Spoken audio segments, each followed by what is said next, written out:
बेटा देखो, इस महीने में आप लोगों की कॉलेज की फाइनल एग्जाम है। उसको देखते हुए मैं पार्टनरशिप फाइनल अकाउंट शुरू कर रहा हूँ। कैसा है, थोड़ा बहुत अगर ये मिस हो भी गया तो आपका ज़्यादा नुकसान नहीं है, आपको फाइनल अकाउंट ऑलरेडी पहले से आता है। इसलिए देखिए, हम लोगों ने 11th में जो फाइनल अकाउंट्स पढ़े वो final account sole trading concern के थे। यहाँ पे हम जो फाइनल अकाउंट्स पढ़ने वाले हैं वो किसके हैं? पार्टनरशिप फर्म के। अब किसी भी तरह का फाइनल अकाउंट हो, उसका 99% बेस जो है वो तो सेम ही है। आपको एक ट्रायल बैलेंस दिया है, उसमें जितनी भी बातें दी हैं उन सबका आपको सिंगल इफेक्ट शो करना है, और आपको एडजस्टमेंट दी है, जितनी भी बातें एडजस्टमेंट में दी है उन सबके डबल इफेक्ट शो करना है। बस इतना है कि 11th में हमने जो फाइनल अकाउंट सीखे वो सोल ट्रेडिंग बिजनेस के थे। यहाँ पे जो फाइनल अकाउंट्स हम सीखने जा रहे हैं वो पार्टनरशिप बिजनेस के हैं। तो यहाँ पे प्रेमलाल और सुंदरलाल, ये दोनों भी लोग पार्टनर हैं और हमको पार्टनरशिप के फाइनल अकाउंट्स प्रिपेयर करने हैं। तो नॉर्मली हम फाइनल अकाउंट्स में तीन चीजें बनाते थे: ट्रेडिंग, पीएल, बैलेंस शीट। यहाँ चार चीजें बनानी है। तो पहले मेरे साथ साथ आप फॉर्मेट बनाइए।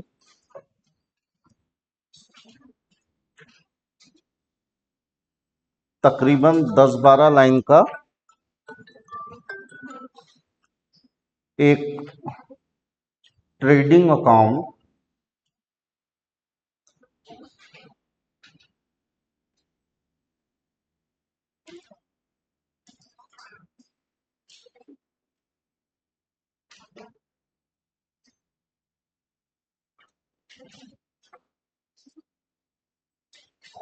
Question number 3 in the books of partnership firm.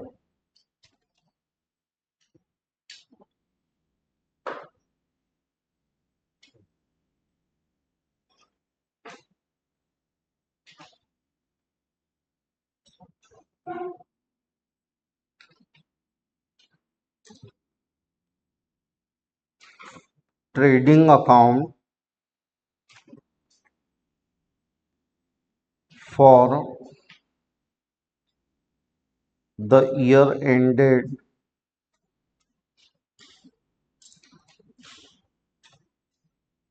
31st March 20,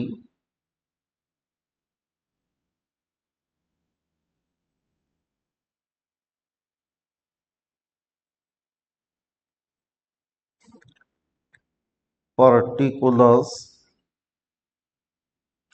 rupees, particulars rupees. इसके बाद एक पी एंड एल का format,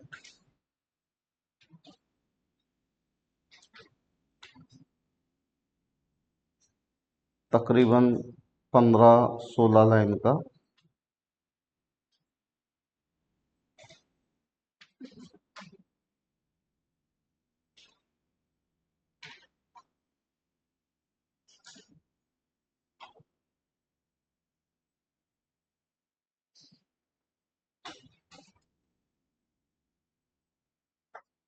profit and loss account for the year ended 31/3/20।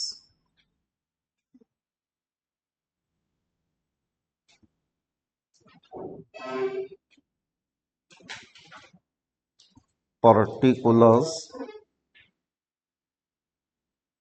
Rupees, particulars rupees.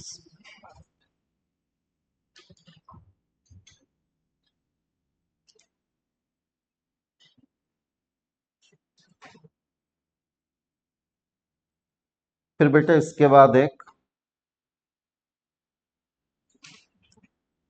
5-6 line का कैपिटल अकाउंट। कैपिटल अकाउंट तो वैसे आप लोगों ने अभी अभी डिसॉल्यूशन में भी बनाना सीखा ही है। 2 पार्टनर है तो 2 कॉलम इसमें रखेंगे, पार्टनर्स,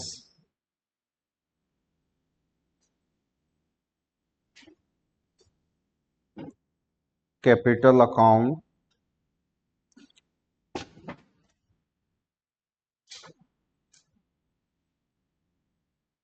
प्रेमलाल,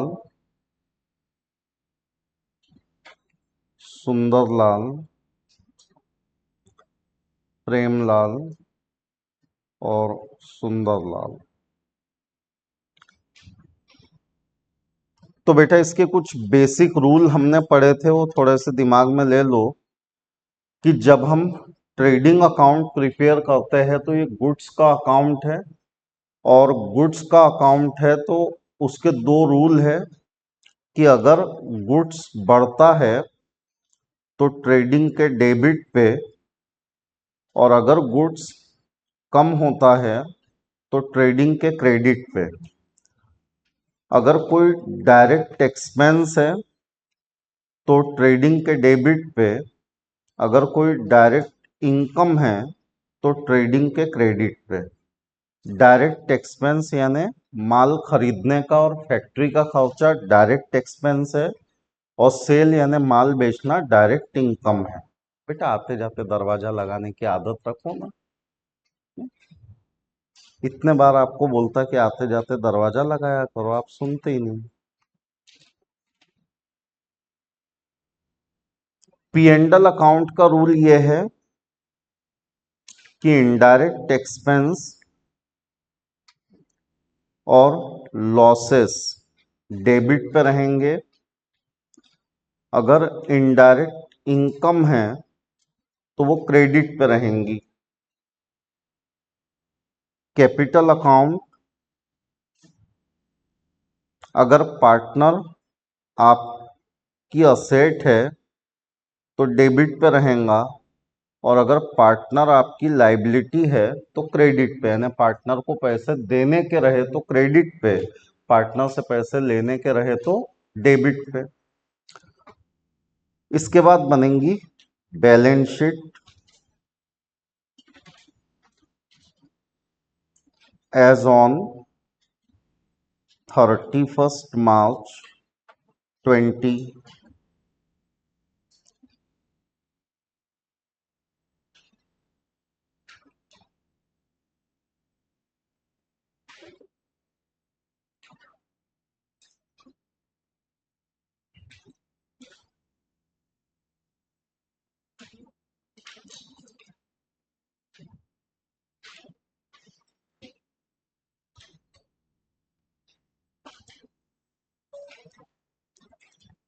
लाइबिलिटीज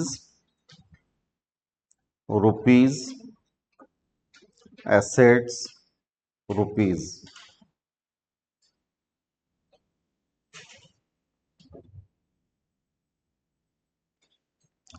तो 4 फॉर्मेट बनाइए।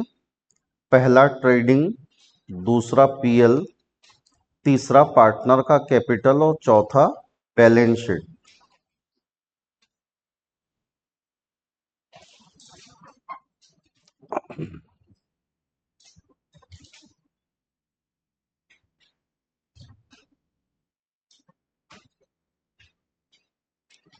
आपके नोट्स में एक एडजस्टमेंट ऐड कर देना, charge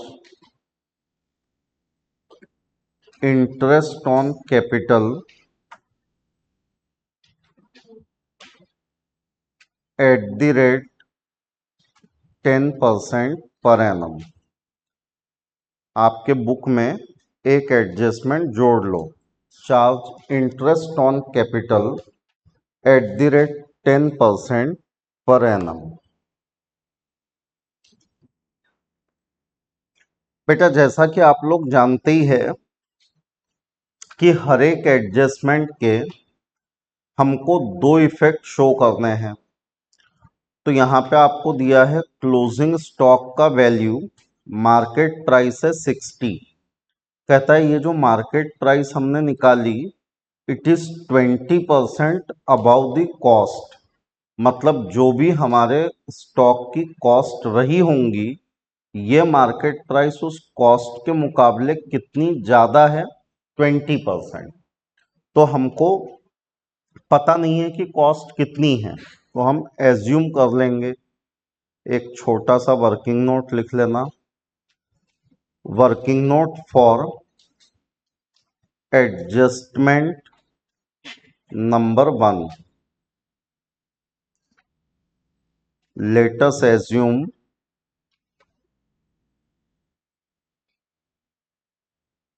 cost of closing stock is equal to 100। मान लीजिए कि क्लोजिंग स्टॉक की जो वैल्यू है वो है 100। आपसे कहा गया है कि हमने स्टॉक का जो वैल्यूएशन किया वो हमने 20% अबाउ द कॉस्ट किया, जो भी हमारी कॉस्ट थी उससे 20% ऊपर। तो यहाँ पे प्लस कीजिए 20%, तो इसकी मार्केट प्राइस आ गई 120। यहां से लीजिए रिलेशनशिप कि यदि मार्केट प्राइस 120 है तो आपके क्लोजिंग स्टॉक की वैल्यू 100 है। मार्केट प्राइस अगर 120 है तो स्टॉक की वैल्यू 100 है। यहां देखिए मार्केट प्राइस कितनी है, तो आपको मार्केट प्राइस दी हुई है 60।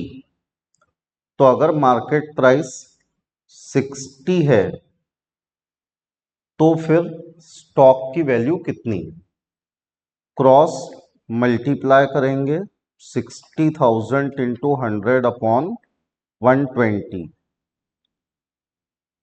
तो पता चला कि 50,000 ये कॉस्ट ऑफ क्लोजिंग स्टॉक है।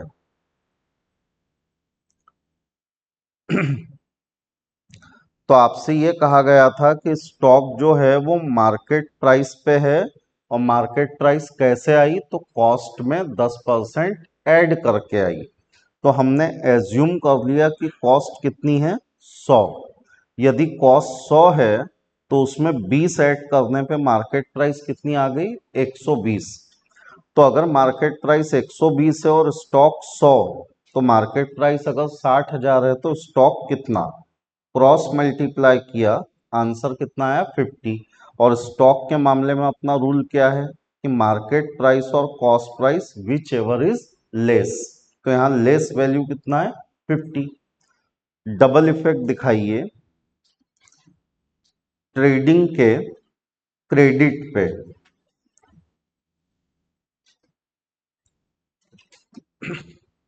क्लोजिंग स्टॉक की वैल्यू 50, बचा हुआ माल अपनी असेट है, बैलेंस शीट के असेट पे क्लोजिंग स्टॉक की वैल्यू 50।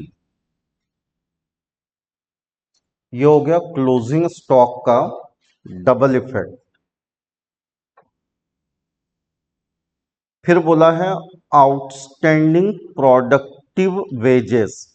बेटा प्रोडक्शन का जितना भी खर्चा है वो डायरेक्ट एक्सपेंस है, ट्रेडिंग के डेबिट पे जाएगा।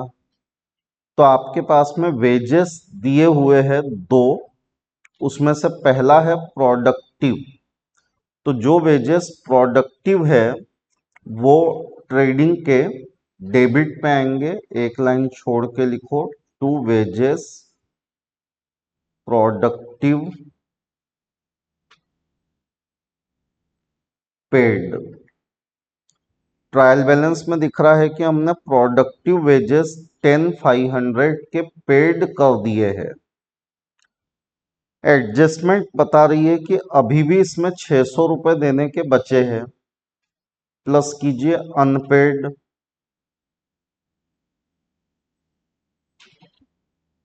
कुल मिला के हो गए 11,100। ये जो 600 रुपए का वेजेस देना बाकी है, खर्चा भी है एज वेल एज अपनी लाइबिलिटी भी है। दो चार लाइन छोड़ के लिखो, अनपेड वेजेस 600। तो ये हो गया अनपेड वेजेस का double effect.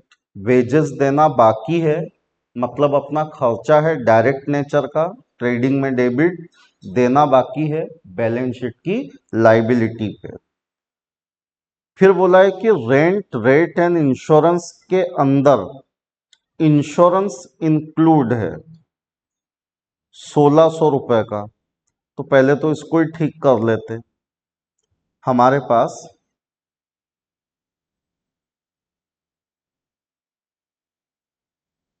Rent, rate and insurance नाम से एक इंफॉर्मेशन दी है।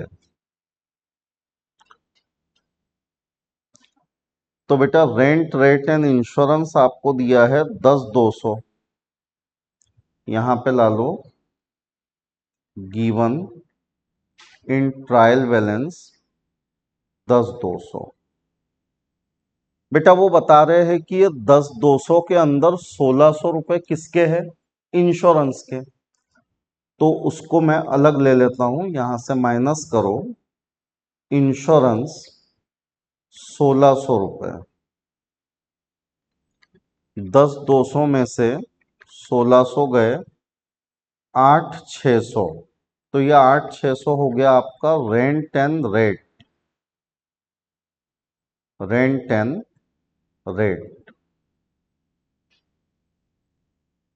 तो हमको 10,200 का रेंट, रेट एंड इंश्योरेंस दिया था, उसमें वो बोल रहे हैं कि इंश्योरेंस कितने का है? 1,600। तो इसका मतलब रेंट और रेट कितने का है? 8,600। इंश्योरेंस को अलग से लिख लो 1,600। तो ये एक प्रकार से आपके 1,600 रुपए के डबल इफेक्ट हो गए कि आपने उसको रेंट, रेट में से अलग किया और इंश्योरेंस को एक अलग आइटम के रूप में लिखा। अब पढ़ो आगे क्या दिया है। कहता है कि it is paid for 1 year ending 30 जून। हमेशा याद रखो फाइनल अकाउंट्स में कोई भी डेट आपको दी जाए तो आप उसको ईयर एंडिंग की डेट से कंपेयर करो। तो अपना ईयर एंडिंग का डेट क्या है? तो ईयर एंडिंग का डेट है 31 मार्च 2020। अब 31 मार्च को ईयर एंड हुआ और अप्रैल, मई, जून हमने कितने महीने का इंश्योरेंस का पैसा एडवांस में दे दिया? 3 महीने। कोई भी पैसा आप एडवांस में दो तो वो क्या है? प्रीपेड है। तो यहां से माइनस करो प्रीपेड इंश्योरेंस। मैंने अगले साल के 3 महीनों के लिए इंश्योरेंस अभी से दे दिया, तो मुझे वो प्रीपेड इंश्योरेंस यहां से हटा देना है। 400 रुपए बैलेंस रह गए 1,200 रुपए। तो ये जो इंश्योरेंस प्रीपेड है ये अपनी असेट है, तो इसको बैलेंस शीट के असेट पे दिखाइए। प्रीपेड इंश्योरेंस 400 रुपए।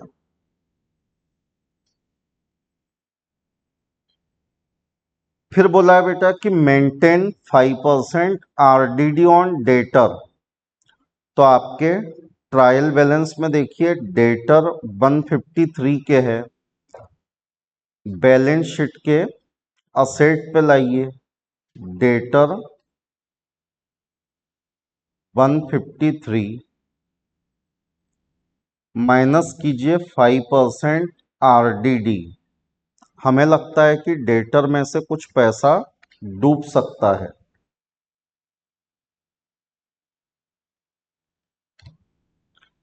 तो डेटर बचे 145 350 के, और डेटर में से जो पैसा डूब सकता है वो आपका लॉस है। लॉस हमेशा पीएल में डेबिट होता है और इसको कुछ इस तरीके से लिखा जाता है। सबसे पहले bad debt plus new RDD. बेटा न्यू आरडीडी यही है जो हमने क्रिएट की है 7650 माइनस ओल्ड आरडीडी।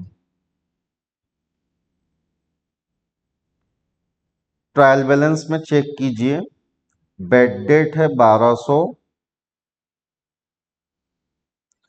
यहां पे ला लो 1200। तो अपना जो नुकसान है वो कुल मिला के हो गया 8850। इधर क्रेडिट साइड चेक करो, यहाँ पे कोई पुराना आरडीडी नहीं है, अगर होता तो हम यहाँ से माइनस करते, बाहर आ गए 8850।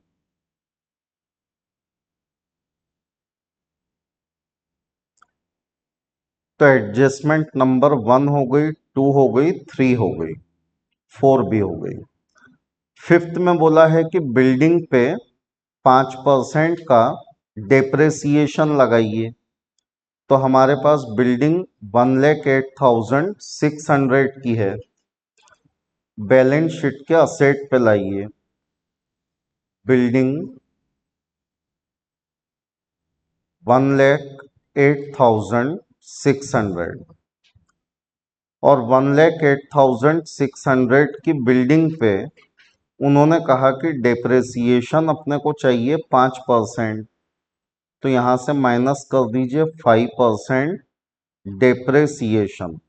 डेप्रेसिएशन मतलब असेट की वैल्यू का कम हो जाना, 5,430।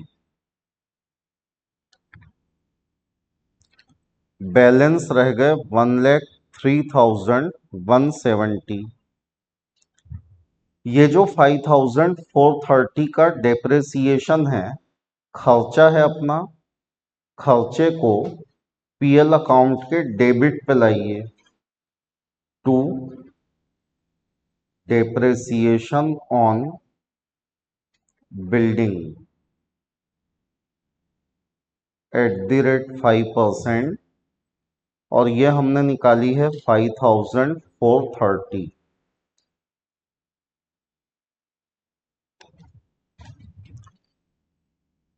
थोड़ा सा एक मॉडिफिकेशन यहां कर लो, मशीन जहां है वहां पे लिखो addition 10,000 on 11019। Addition 10,000 on 11019।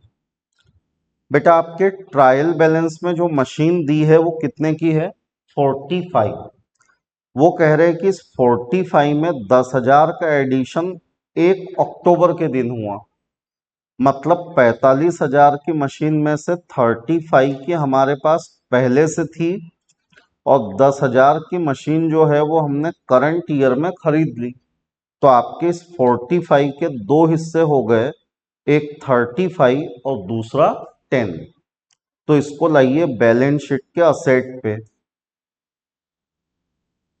Machine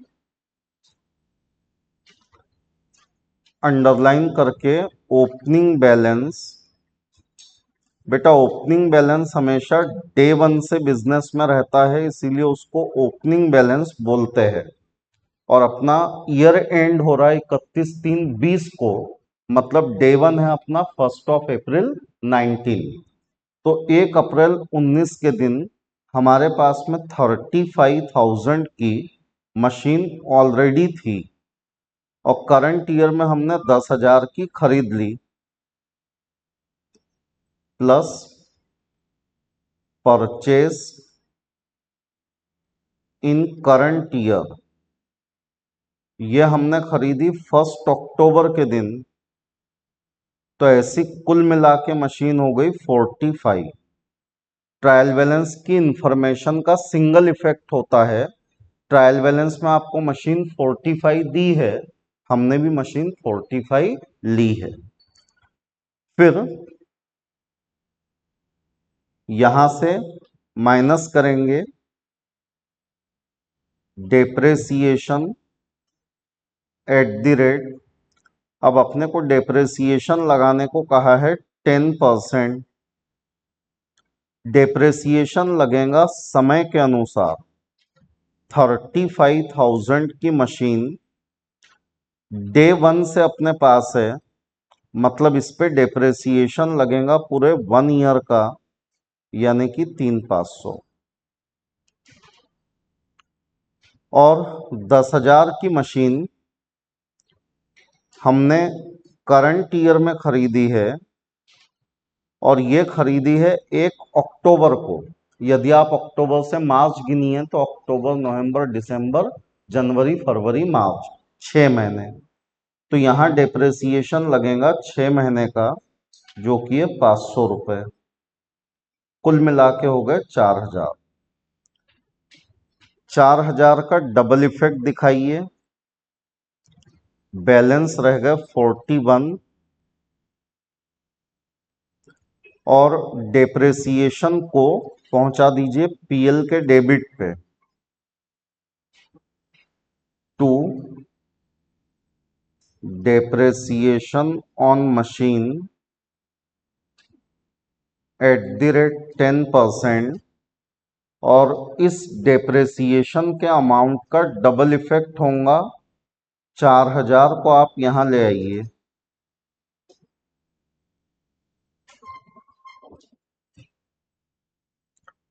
फिर आगे बढ़िए।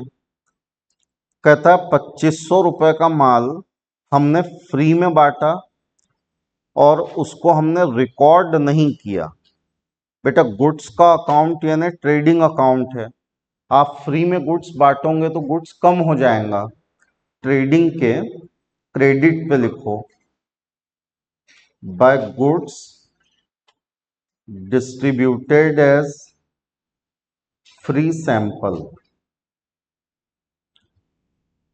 हमने फ्री सैंपल के रूप में 2,500 रुपए का माल फ्री में दिया है, और फ्री में माल देने का पर्पज है कि एडवर्टीजमेंट हो जाए।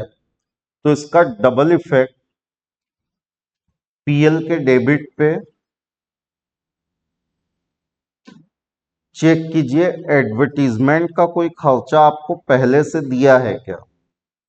तो ऐसा कोई खर्चा पहले से है नहीं, तो उसी में लिखिए फ्री सैंपल हमने 10,000 के डिस्ट्रीब्यूट किए। ये हो गया 10,000 का डबल इफेक्ट। फिर बोला है कि 6 months interest is due on bank OD. तो ये अपना बैंक ओडी है 30 का। बैलेंस शीट की लाइबिलिटी पे लाइए। हमने बैंक से लोन लिया हुआ है, बैंक ओडी 30 का। बेटा, जो बैंक से लोन लिया है उन्होंने कहा कि इस पे इंटरेस्ट देना बाकी है, तो 30,000 पे इंटरेस्ट का रेट आपको दिया है 10% पर एनम, और बोला है कि ये 6 महीने का देना बाकी है। तो अमाउंट आया आपका 1,500, 1,500। कुल मिला के लाइबिलिटी हो गई 31,500। क्योंकि बैंक ओडी खुद लाइबिलिटी है और ओडी पे इंटरेस्ट देना बाकी है, ये भी आपकी लाइबिलिटी है। तो ये जो 1,500 रुपए देना बाकी है, ये खर्चा भी है एज वेल एज लाइबिलिटी भी है। तो 1,500 रुपए को यहां लाइए पीएल के डेबिट पे। Interest on OD 1,500।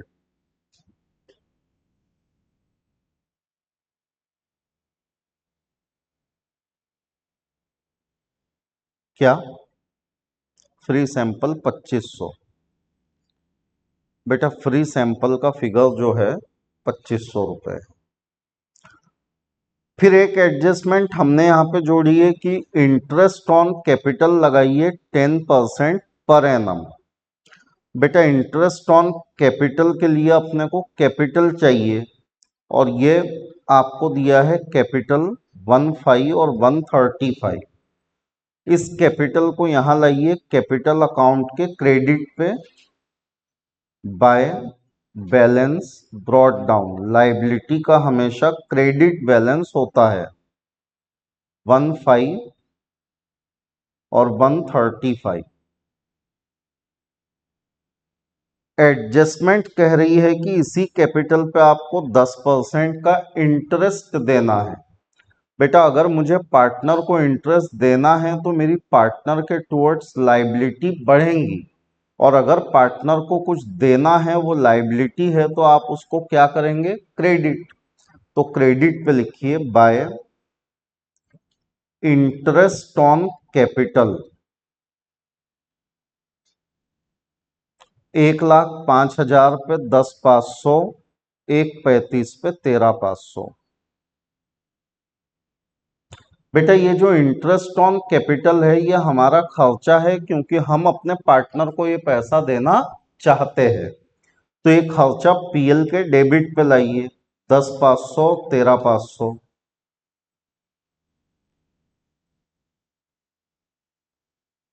To interest on capital, पहले पार्टनर का नाम है आपके प्रेमलाल, दूसरे का है सुंदरलाल।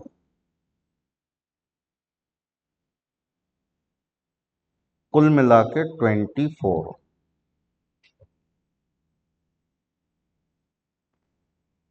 इसके अलावा और कोई एडजस्टमेंट नहीं है। जितनी भी बातें आपके ट्रायल बैलेंस में है उन सबका सिंगल इफेक्ट दिखाना है। तो ये जितनी भी बातें यहाँ पे आप देख पा रहे हो इन सबका सिंगल इफेक्ट दिखाते हुए आपको इसको क्लोज करना है। तो इसमें एक चीज आपको दी है ड्रॉविंग। बेटा ड्रॉविंग यानी ओनर बिजनेस में से पैसे लेके गया तो हमको ओनर से ही पैसा वापस चाहिए। ओनर बोलेगा मेरे कैपिटल में से काट लो। तो अगर कैपिटल लाइबिलिटी है और कैपिटल बढ़ता है तो क्रेडिट, लाइबिलिटी बढ़ती है तो क्रेडिट, और लाइबिलिटी कम होती है तो डेबिट। तो ड्रॉविंग को आप यहां पे लिखोगे। ड्रॉविंग का फिगर 33 और 30।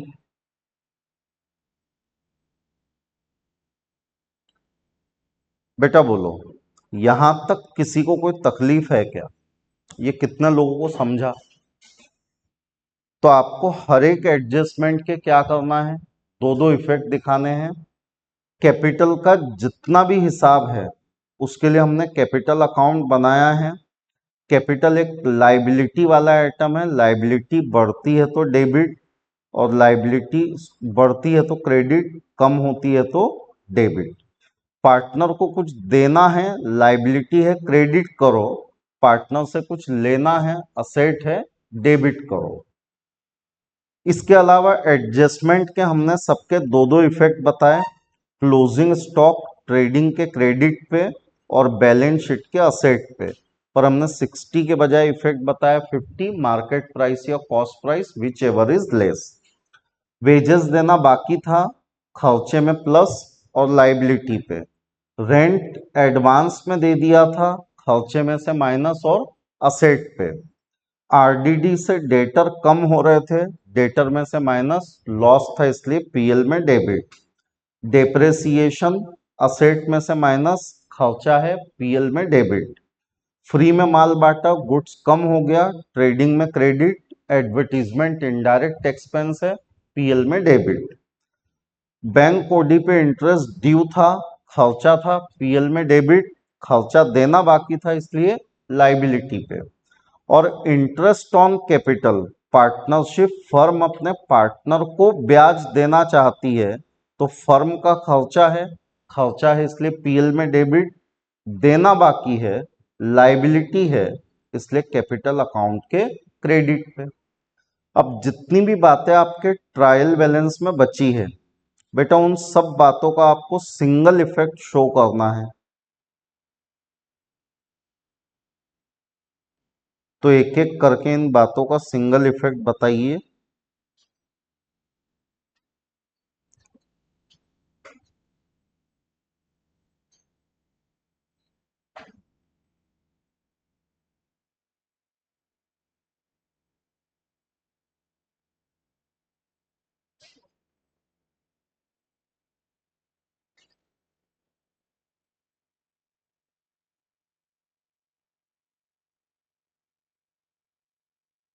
बस ये जितनी चीजें मैंने बॉक्स में रखी है बेटा, उन सब चीजों का आपको क्या करना है, प्रॉब्लम में सिंगल इफेक्ट शो करना है।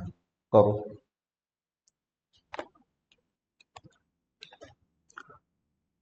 बेटा इसमें से ओपनिंग स्टॉक को हम शो करेंगे ट्रेडिंग के डेबिट पे, किया आपने। परचेस को भी शो करेंगे ट्रेडिंग के डेबिट पे, माल खरीदने से आपका स्टॉक बढ़ेगा, हाथों हाथ उसी में से परचेस रिटर्न माइनस करेंगे। सेल आपको दिया है क्रेडिट पे, ये आपकी डायरेक्ट इनकम है ट्रेडिंग के क्रेडिट पे, हाथों हाथ आप उसी में से सेल का वैल्यू माइनस करेंगे। अनप्रोडक्टिव वेजेस, अनप्रोडक्टिव खर्चा कोई भी हो कहाँ जाता है, पीएल के डेबिट पे। सैलरी पीएल के डेबिट पे, और डिस्काउंट अलाउड भी जाएगा पीएल के डेबिट पे। जबकि डिस्काउंट रिसीव्ड आपकी इनकम है पीएल के क्रेडिट पे, और क्रेडिटर अपनी लाइबिलिटी है, क्रेडिटर से हम उधारी में माल लेते हैं। कितने लोगों ने ये सब इफेक्ट दिखा दिए। अब टोटल लगा के जीपी निकालो बिना कैलकुलेटर का यूज किए।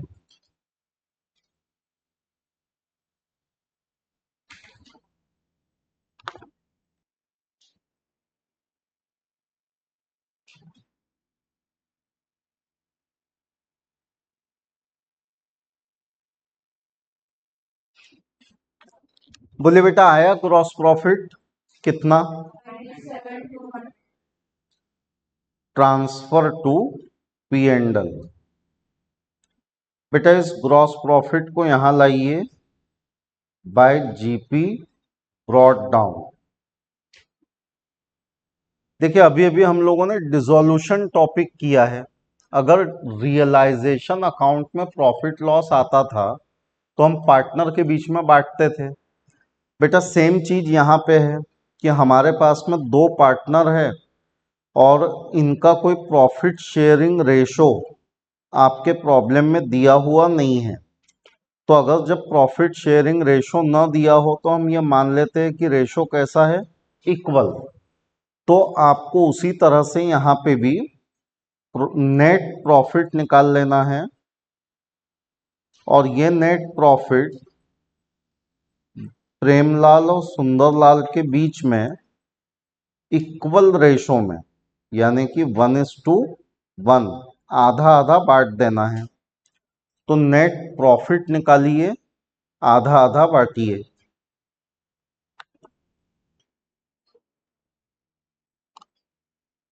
बोले बेटा आया नेट प्रॉफिट कितना, 19। बेटा ये 19,820 को इक्वली दो हिस्सों में डिवाइड करो, 9,910 और 9,910 है। Transfer to capital account. बेटा ये प्रॉफिट यहां लाइए कैपिटल अकाउंट के क्रेडिट पे।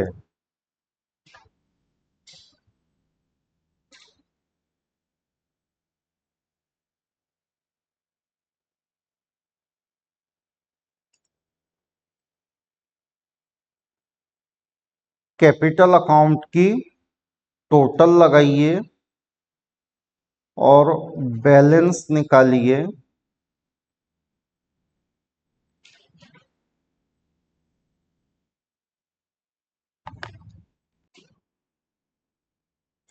बोलिए बेटा कितना बैलेंस आया प्रेमलाल के अकाउंट में? 92,410। और इधर 1,410। बेटा इस बैलेंस को हम बैलेंस शीट में ट्रांसफर करेंगे, तो बैलेंस शीट की लायबिलिटी पे लिखो कैपिटल अकाउंट, अंडरलाइन करके लिखो प्रेम का और सुंदर का। प्रेम का कैपिटल अकाउंट 92,410 और इधर 128,410।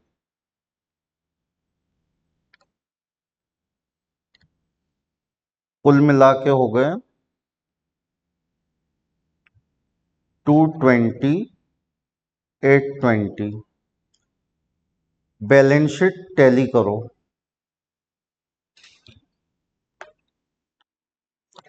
बोले बेटा बैलेंस शीट की टोटल आई कितनी?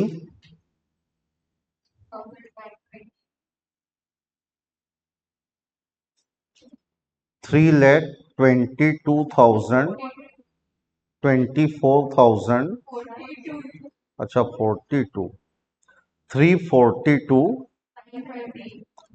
342,920। आप में से कितने लोगों ने प्रैक्टिस बुक लाई है अकाउंट की?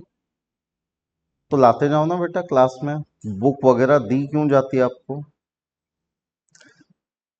देखिए क्वेश्चन होमवर्क दे रहा हूं, समझ लीजिए इसको। क्वेश्चन नंबर 4 बोला है बेटा कि Mohini and Rohini are in partnership sharing profit and loss equally. मतलब यहां पे भी आप प्रॉफिट बांटने के लिए रेशो क्या लगाने वाले हैं? 1:1। और कैपिटल दिया है, उसको आप कैपिटल अकाउंट के क्रेडिट पे लिखेंगे, परचेस को ट्रेडिंग के डेबिट पे और सेल को ट्रेडिंग के क्रेडिट पे। डेटर असेट है, क्रेडिटर लाइबिलिटी है, बिल्स रिसीवेबल असेट है, पेएबल लाइबिलिटी है। डेबिट पे डिस्काउंट यानी डिस्काउंट अलाउड आपका लॉस है, पीएल में डेबिट। और क्रेडिट का डिस्काउंट यानी डिस्काउंट रिसीव्ड आपकी इनकम है, पीएल में क्रेडिट। ओपनिंग स्टॉक को ट्रेडिंग के डेबिट पे लिखेंगे, वेजेस आपका डायरेक्ट एक्सपेंस है, ट्रेडिंग में डेबिट। मैन्युफैक्चरिंग का खर्चा डायरेक्ट एक्सपेंस है, ट्रेडिंग में डेबिट। फैक्ट्री का खर्चा, फैक्ट्री का इंश्योरेंस डायरेक्ट एक्सपेंस है, ट्रेडिंग में डेबिट। तो जो भी खर्चे फैक्ट्री के हैं, प्रोडक्शन के हैं, मैन्युफैक्चरिंग के हैं, वो सब आपके ट्रेडिंग में डेबिट। फैक्ट्री की बिल्डिंग असेट है, मशीन असेट है। एडवर्टीजमेंट आपने 2 साल के लिए पे की है, 1 जनवरी से शुरू हुई और ईयर एंड होने वाला 31 मार्च को। मतलब आपने एडवर्टीजमेंट का जो यूज किया है वो कितना किया है? 3 महीने। 2 साल में होते हैं 24 महीने। 24 महीने में से 3 महीने का आपने यूज किया, मतलब 21 महीने का प्रीपेड है। तो आप एडवर्टीजमेंट प्रीपेड निकालेंगे 10,000 इंटू 21/24। 24 महीने का आप पे कर रहे, 21 महीने का उसमें से प्रीपेड है। Salary and wages indirect expense है, पीएल में डेबिट। वेयर हाउस यानी गोडाउन में माल बेचने के लिए रखा जाता है, पीएल में डेबिट, क्योंकि माल बेचने के खर्चे इनडायरेक्ट है। इंपोर्ट ड्यूटी माल खरीदने पे लगती है, डायरेक्ट एक्सपेंस है, ट्रेडिंग में डेबिट। कैश आपकी असेट है, बैलेंस शीट के असेट पे। गवर्नमेंट बॉन्ड आपकी असेट है। 60,000 के बॉन्ड 1 जुलाई को खरीदे, ईयर मार्च में एंड हो रहा है, यानी बॉन्ड खरीद के कितने महीने हो गए? 9। तो आपको 60,000 पे 10% के रेट से, ये रहा 10% का रेट, कितने महीने का ब्याज निकालना है? 9 महीने। ये ब्याज आपकी इनकम है, तो पीएल में क्रेडिट। और पैसा लेना है, इसलिए बैलेंस शीट के असेट पे। फिर क्लोजिंग स्टॉक की मार्केट प्राइस दी है, बोला है कि ये कॉस्ट से कितनी ज्यादा है, 15%। तो ये कैलकुलेशन तो हमने अभी भी किया है, तो आपको ठीक वैसे ही कैलकुलेट करना है और डबल इफेक्ट दिखाना है ट्रेडिंग के क्रेडिट पे और बैलेंस शीट के असेट पे। गुड्स 3000 का हमने खरीदा, हमको मिला भी, पर हम लिखना भूल गए। माल खरीद के लिखना भूल गए, लिखोगे तो परचेस की वैल्यू बढ़ेंगी, और माल खरीद के लिखना भूल गए अगर लिखोगे परचेस बुक में तो क्रेडिटर के नाम पे लिखोगे, मतलब आपके क्रेडिटर भी बढ़ेंगे, क्योंकि परचेस बुक में कौन सा वाला परचेस लिखा जाता है, क्रेडिट परचेस। तो अगर आप क्रेडिट परचेस को लिखना भूल गए तो जब लिखोगे तो एंट्री बनेंगी परचेस डेबिट और क्रेडिटर का अकाउंट क्रेडिट, तो परचेस में भी प्लस, क्रेडिटर में भी प्लस। मशीन का डेप्रिसिएशन मशीन में से माइनस करेंगे और पीएल अकाउंट के डेबिट पे लिखेंगे। आउटस्टैंडिंग वेजेस, बेटा वेजेस देना बाकी है, खर्चा है, वेजेस में प्लस करके लाइबिलिटी पे लिखेंगे। 2000 का गुड्स, मोहिनी हमारी पार्टनर है, उसने पर्सनल यूज के लिए ले लिया, but no entry made.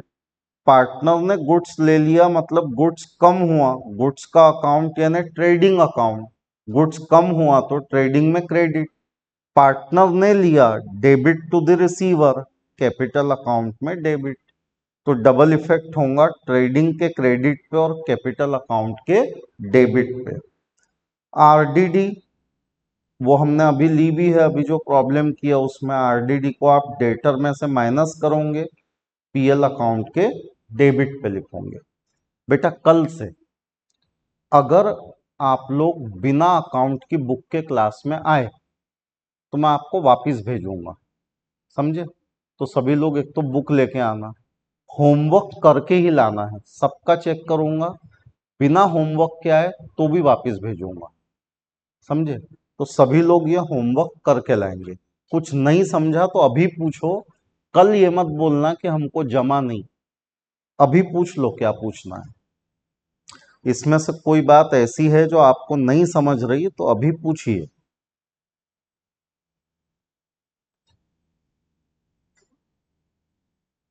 Adjustment में कोई बात ऐसी है जो आपको नहीं समझी तो बताइए।